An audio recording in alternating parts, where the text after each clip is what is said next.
So, welcome to Fun with Data, where we use Excel to look at data. I'm just going to look at a few simple things here today, and with this data set that I have, you'll notice I've got the email extension there. I want to do a count to see how many of each type of extension I have.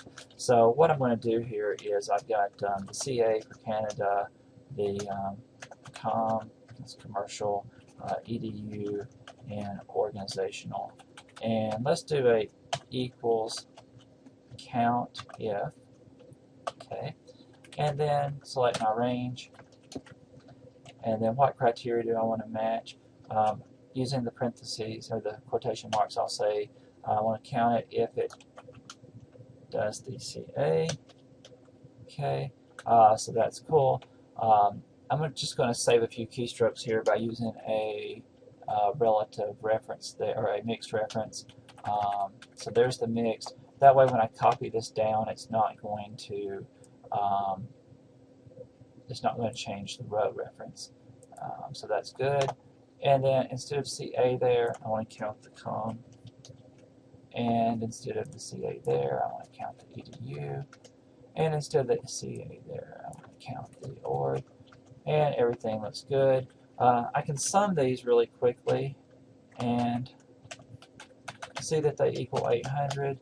If I wasn't sure how many I had, I just want to double check. I could use the count A to count the alphanumeric. Count only counts numbers, so COUNTIF counts what you tell it to. Count A counts the alphanumeric. Count A and sum both gave the same numbers. I will check some there. So that is good. That is giving me what I want it to give me. And everything's good. That's a wrap. So, welcome to Fun with Data, where we're using Excel to look at a little bit of data. Just going through some simple things to do to kind of analyze the data briefly.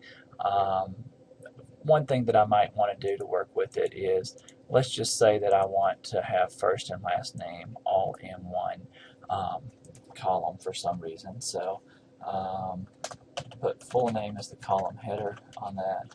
And that's FULL for full. And I want last name first. So two different ways to do this. The first way I'm going to do is equals the last name. The space is optional. I think it's easier to read with the space in there, but it won't show up on anything. So I've got equals, the first cell I want, the and symbol, open quotation mark, comma will appear after the first name. Then I want a space, close the quotation mark, another and symbol, and then I'm going to do the first name, and you'll see that now I have the names combined quickly and easily with no problemo.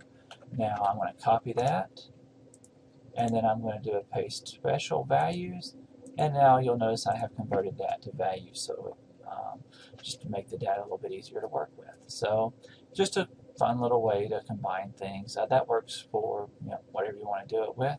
Another way I could have done this that would give me the same results would be to go through and say concatenate and put it filled there, comma space, and there's that. And you'll notice it gives me the same results, just as easy, so no big deal. Personally, I like the first way, but it's up to you on which way you like better. They both function pretty equivalently on that, so pretty neat. The other question you might have would be, well, what if I'm working with numbers? So let's say that I have a 1 there and a 2 there, and I say equals 1 and 2, so,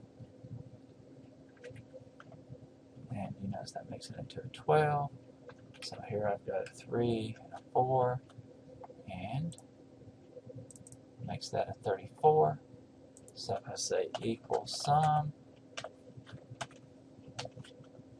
it says 0 because that's text, copy, paste special values, okay, so now we've done that, and if I say that's a number, then we get the error message. message, number stored as text, convert to number, and now then it works. So if you ever had some text that you needed to do, where you had the 10s and the 1s or whatever fanciful way of doing that, but that would work. So several different things that we worked with on this: the text to number command, concatenate, others as well. Let's see. One other thing that you might want to look at would be the truncate data. I'm going to convert the year here to data to values, and then all I want is the year expressed as the last 2 digits. So to do that, I could just say equals right, and I could also do this using a formatting command, but this is a quick and easy way to do it as well, just as a value add. Autofill doesn't work because I'm not right next to that, so I would have to manually go through to add this. And then I would do the copy, paste special values, and now I've got the year all set up in its own column as a 2-digit. Once again, formatting command would be another way to do that, just kind of depending on what your purpose is.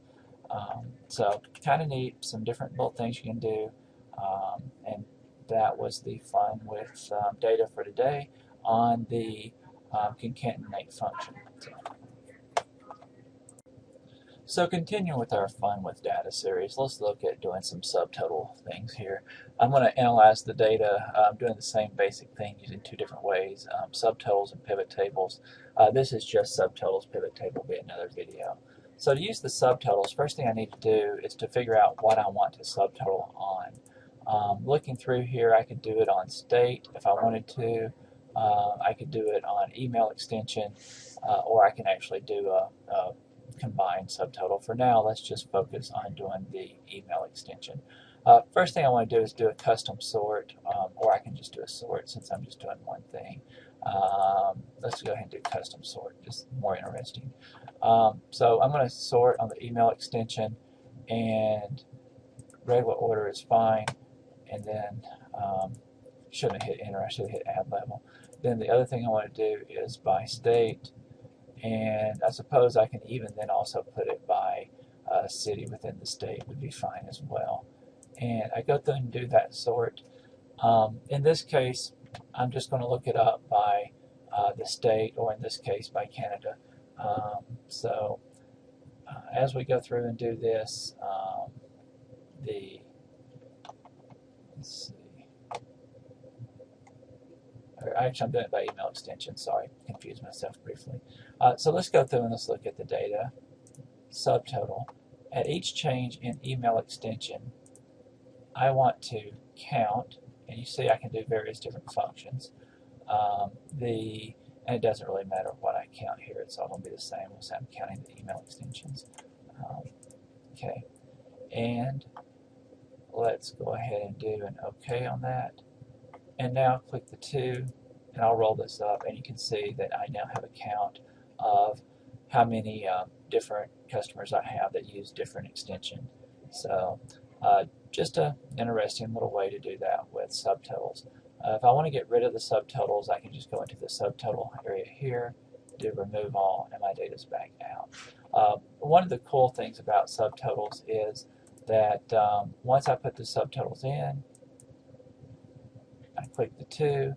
If I want to get more detail, I click on the plus, and I can drill down to get more detail. So kind of an interesting way to do that. That's fun with subtotals. Get some data, play with it, have a good time, and we'll see you on the next video.